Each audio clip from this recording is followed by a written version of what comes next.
Okay, that's got to be a bass.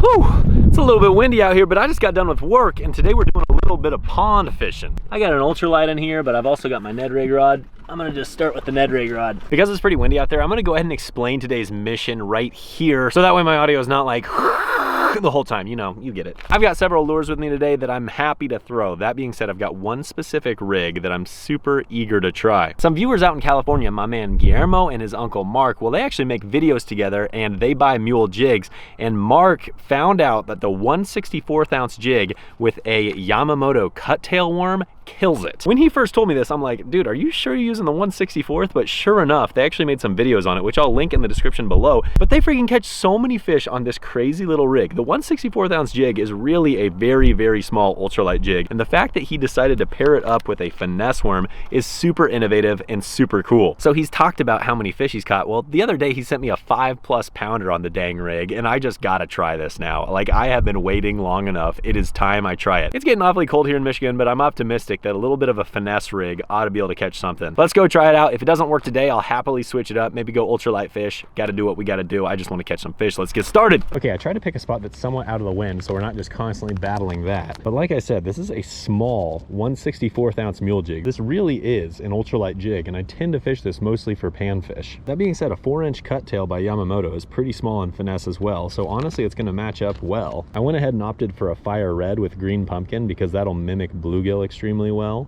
I think it looks daggum good. So the biggest thing is I'm gonna have to be extremely patient because obviously this is gonna sink really slow. Just gotta let that jig and worm do all the work for me. The water's nice and clear here, so that should, one just pelted it. That had to have been a bluegill bite. My rod tip just went doo-doo-doo. With finesse fishing, I always like high visibility line, but I would say with something like this, it's even more important because this thing is gonna sink so slowly. And so you're probably not going to detect every bite. Really, one of the biggest things that's going to allow you to detect bites is just the fact that the line's probably going to move. Fish. All right, on the sink. It was just sinking. I got to tighten my drag just a hair. You know, it's such a small hook, so we don't want to tighten that drag too much. All right. Well, not a very big fish, but I tell you what, the old FishingFam rig works quite well. Look at that. Popped it. That fish is freezing, man. It's totally frigid. Tiny hook does the trick, baby. Let's go. All right, see you, buddy. There's another one. Oh my gosh.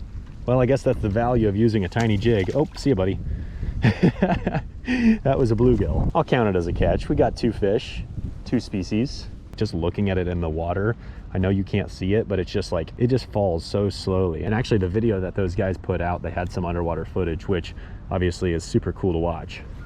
You know, one thing that I'm gonna say that's really nice about this rig is it's gonna be incredibly weedless because it's gonna sink extremely slow. And what you're gonna find is that a lot of times I have a feeling these fish are actually gonna come up to it before it even gets down there in the cover. The other thing is there's a tiny, tiny gap where that hook is. So there's really not gonna be a whole lot of chance for that hook to snag stuff.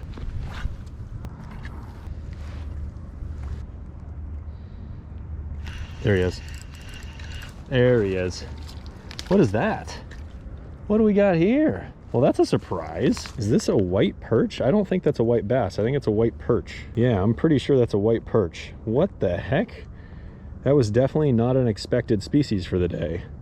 Interesting. You can see that lateral line just go all the way down his side. All right, well, 3 species.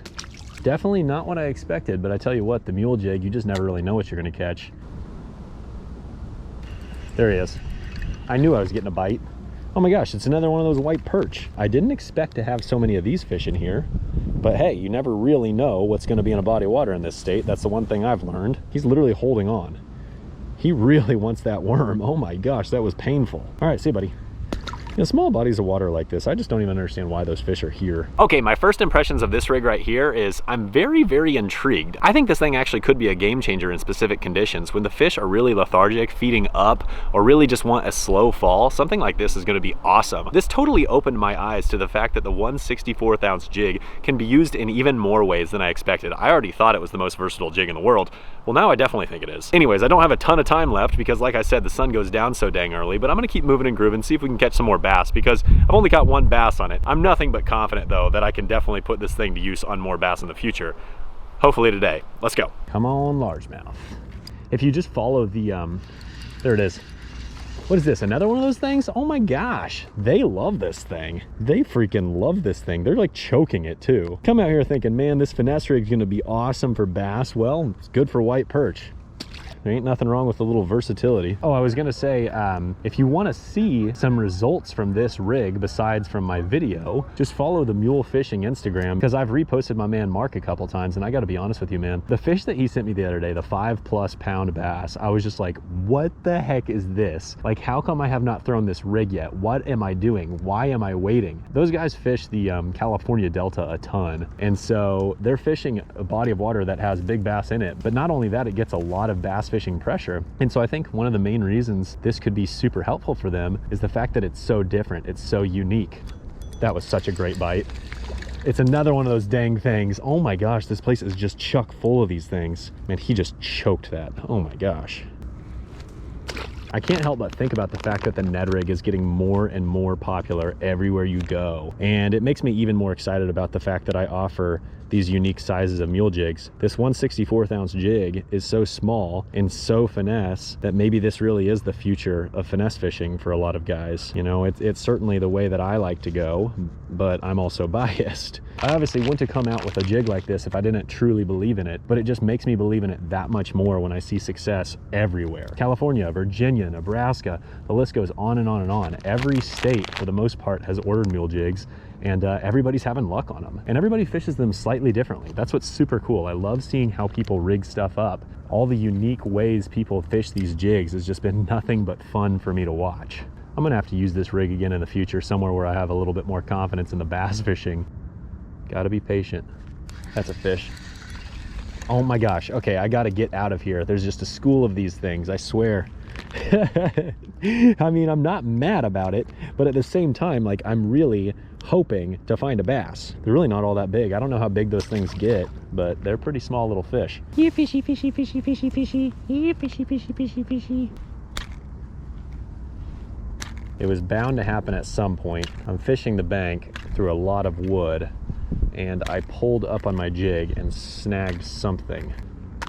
I literally broke my entire leader off. Well, that's just a total bummer. Erg, that was stupid. That was my own fault. If I would have pulled it at a different angle, I probably wouldn't have done that. Well, I guess if we're gonna use bright green braid, we may as well use a bright chartreuse jig head to kind of match up with it. One thing I will say that I like about these Yamamoto Kut Tails is they come 22 a pack. I've already burned through 2 of them, but I gotta be honest, at least I've got 17 more. That's nice. The other question that I have on a more serious note, is it okay that I'm using a Shimano reel while carrying a Daiwa backpack? I'm not sure if that's legal. While I am certainly less confident now that I'm tied straight to braid, I'm still optimistic, and I'm still confident that this little bait right here will get smacked. We gotta get one more bass before we go home. We gotta. I mean, we don't technically have to. Like, I won't get in trouble if I don't, but, you know, I really want to. Ah, I knew something was pecking it. Oh, bluegill. Bluegill, there was a couple of them, real small, pulling on the tail. There he is. There he, ooh, got him. There was bluegill, and then there was a white perch that showed up. This is probably the best white perch I've caught so far. Look at that. Clearly he don't care about braid. These fish like this thing.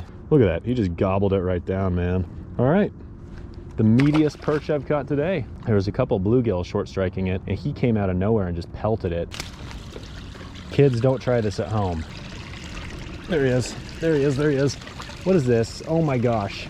Unbelievable, people. I simply cannot be mad, but I can be confused. All right, little homie. There are a lot of those dang things in here, man. Oh my gosh. Giant explosions on the surface. I wonder if these bass are literally eating these white perch. I mean, that could very well be the reason that they're not all that interested in this worm. This time of the year, they're really trying to feed up. Yeah, there's another one of those things. I have a feeling the big bass are feeding on these predominantly. I guess what's confusing to me, though, is the fact that we haven't really been catching any dinky bass. Who knows? I really just don't know what the population of bass is like in this pond. Hard telling, folks. Hard telling. Look at the pattern. Unique fish. Very unique fish. I have a feeling the bass are just chomping them, man. Watch this. Throw it out there. See if a... No, I thought maybe if I threw it out there, like, we'd see a big swirl or something and something would come eat it. I mean, there's some big splashes in here, so something is munching on something. Ready, steady, spaghetti. All right, we did not fall in the water. That's good.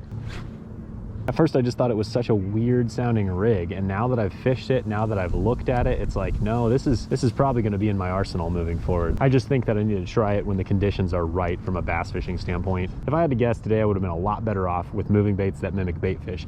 Crankbaits, spinner baits, the like, you get it. Okay, that's gotta be a bass. Okay, dead stick in it. If that's a white perch, that's gonna be the biggest white perch of my life. Gotta be. Yes, sir. Yes, sir. Not a bad one either. Not a bad one either. Okay. Can I get a boom shakalaka? Look at that. Look at that. Pinned him. Tiny jig. Pinned him. Can't even, gotta pop it out here. Oh my gosh, I pinned him so well. Not a giant, but a nice, healthy, chunky bass. Got a little muddy when I brought him up on bank, but man, that is a gorgeous fish. Let's let little ombre go here. See you, bud. Oh yeah. Okay, I tell you what, that was a total blast coming out here after work and catching quite a few fish. Sure, I only caught 2 bass, but I caught a bunch of bonus white perch, which I'm totally okay with. I think the conditions were totally wrong for finesse fishing, let alone for what I would consider this, super finesse fishing. So I'm gonna consider today a total success, and not only that, I really do think this is gonna be promising for those times that fish are honed in on finesse tactics. Like I said, I'm gonna link those videos in the description below. I'll also link Kut Tail Worms, and then I would love to hear, if you try it, how you do. Quite honestly, you can expect to see me fish with this exact rig in the future, and I guarantee you this, I'm gonna catch a lot of bass on this dang thing. Okay, I'm gonna go home and eat some food, as always. My wife Jocelyn made snickerdoodles the other day. I'm gonna eat a snickerdoodle with vanilla ice cream, and it's gonna be amazing. I don't know what I'm gonna have for dinner, but I know what I'm gonna have for dessert, and that is fantastic. Okay, bye.